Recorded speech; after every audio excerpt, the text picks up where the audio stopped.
And the treatment is very simple. Yeah, treatment is to start a dopamine drip to give atropine, and to arrange for pacing. Okay. So these are the things: bradycardia, understand the algorithm, clinical evaluation of rhythm, and management of brady, drugs and pacing. So slow heart. So here now you've got a different method for diagnosing the heart rate. So I said big squares, 300 upon number of big squares. Here it is 1500 upon small squares. That's an equally good method, huh? So either 300 upon small squares, 300 upon big squares, or 1500 upon small squares. Okay, so this is the method that we use. This second method is good when the rhythm is irregular, when the interval is not fixed between the QRS complexes. So what you do is point this point to this point till the end.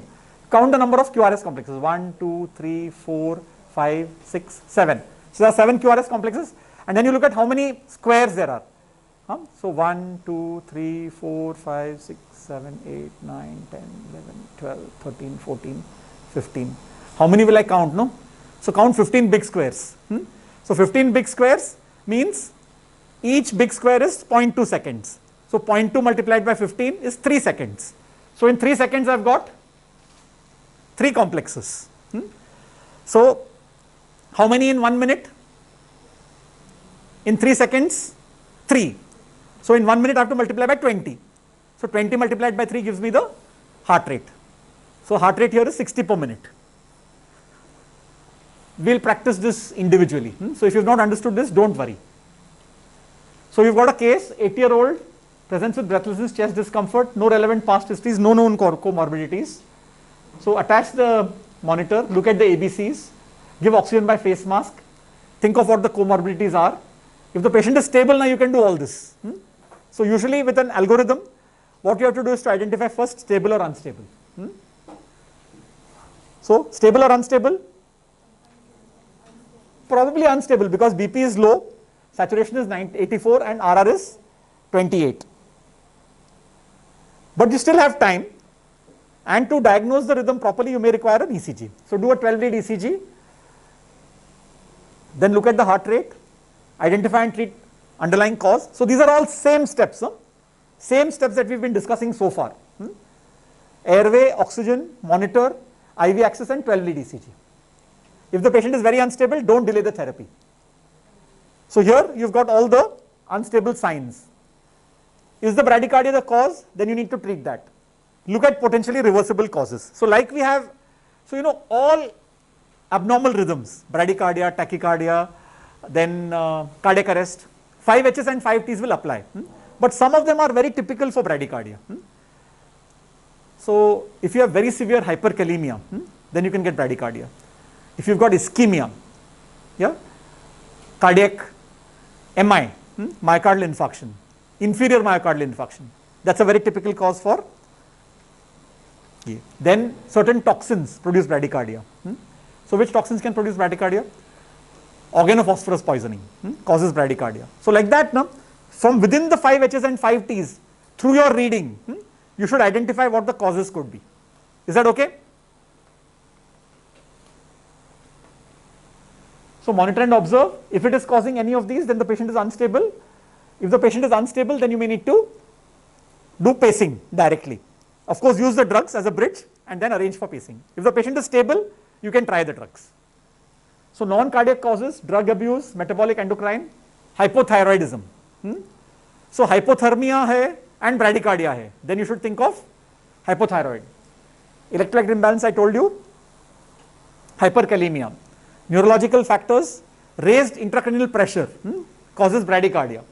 Autonomic reflexes, cervical spine issue, the sympathetic chain is next to that, so that causes bradycardia. So you've got a patient with quadriparesis who's come with trauma, he's got a bradycardia, he's very likely to have a cervical spine injury. Then situational factors, cardiac causes. Cardiac causes, all the cardiac causes are possible.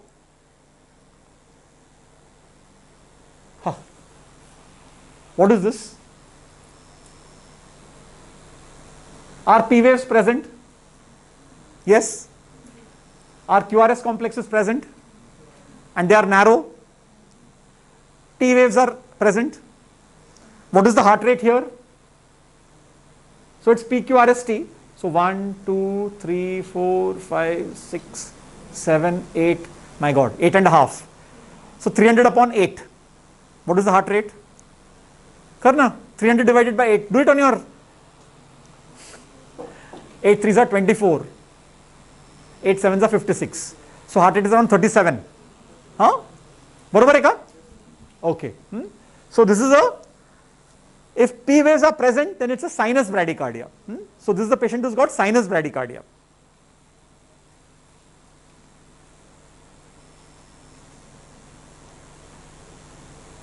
What's happened here? Now get the visual impression.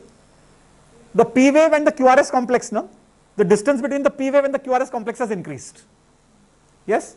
And if you measure it, then if you measure it from here, no? So it's more than 1 big square. 1 big square is 0.2 seconds. So it's 0.22, 0.24 seconds. So PR interval of more than 0.2 seconds is called a prolonged PR interval. It's called grade 1 heart block. So this is a grade 1 heart block, and you can see the rate here is not very low. The rate is around 70. So this is a grade 1 heart block. But patient is probably stable. You won't need to do anything for this. Okay, what's happening here? Now I can see here that the P wave is close by. Here the P wave has become a little far away. It has become more far away here. And then this P wave, there is no QRS complex. So there is progressive increase of the PR interval followed by a dropped beat. The dropped beat is here. P wave, but no QRS. So this is called grade 2 heart block. Grade 2 has got two types, type 1 and type 2. So this is called the type 1 Wenckebach phenomenon, or Mobitz type 1. Okay, so this is a second degree heart block. Is that okay? Don't worry if you can't diagnose it. We are going to look at it again, and I'll get Abhilash, Santosh to show it to you all again. We've got a small simulator on which you can see all the rhythms. So here what has happened is that you can see that there is 1, 2, 3. So 3 P waves, 1 QRS complex. So this is called a 3:1. Then sometimes 3:1, and then 1:1 is there, 2 beats, and then here there is a 2:1. 2 beats and then 2 PR and then 1 QRS. So this is an ECG which is showing 3 P waves to 1, so 3:1, alternating with 2:1. So this is a Mobitz type 2 second degree or grade 2 heart block. Okay, and then of course you've got this next ECG, and now here see that the P waves are beating at their own rate. So there's one P wave here. Now here you're seeing a P wave, but between these two P waves now there is one P wave here. It's come on the T wave. Okay, so this is the P wave here. So 1, 2, 3, 4. Then here also it's gone merged into the QRS complex. No, it's coming here. That's the P wave.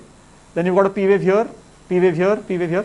So P waves are marching through the QRS complex. Yeah, they are beating at their own rate. They're regular and they are marching through the QRS complex. If you look at the QRS complex, the QRS complex is quite broad. And if I see the interval between the QRS complexes, it is regular. And it's very broad. So 1, 2, 3, 4, 5, 6, 7, 8, 9. So 300 upon 9, almost 10. So heart rate here is 30. And if the QRS is broad, it means that this patient is likely to be unstable.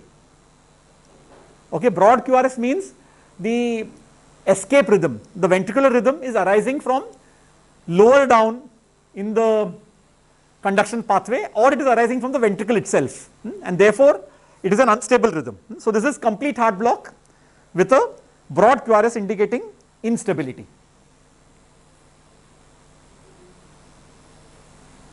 So you've seen this PP and RR intervals are constant. There is no relationship between P and QRS. Now we come to our case. In our case you can see this is the ECG. So what do you think this is? It's a complete heart block. You can see that the P waves are marching through the QRS complex. One P wave here, one here, one here, one here, one here, one here. And the P wave rate is constant. The RR rate is constant. The RR rate is almost again the same, 300 upon 10. So there's severe bradycardia and the QRS is broad. So this is a complete heart block. Okay. So treatment of bradycardia does not depend on whether there is a block or not. Why? Because if the things are unstable, then you have to treat that. If the rate is less and the patient is relatively stable, then you can give atropine. Otherwise you can give dopamine drip, and you have to arrange for pacing if the patient is unstable.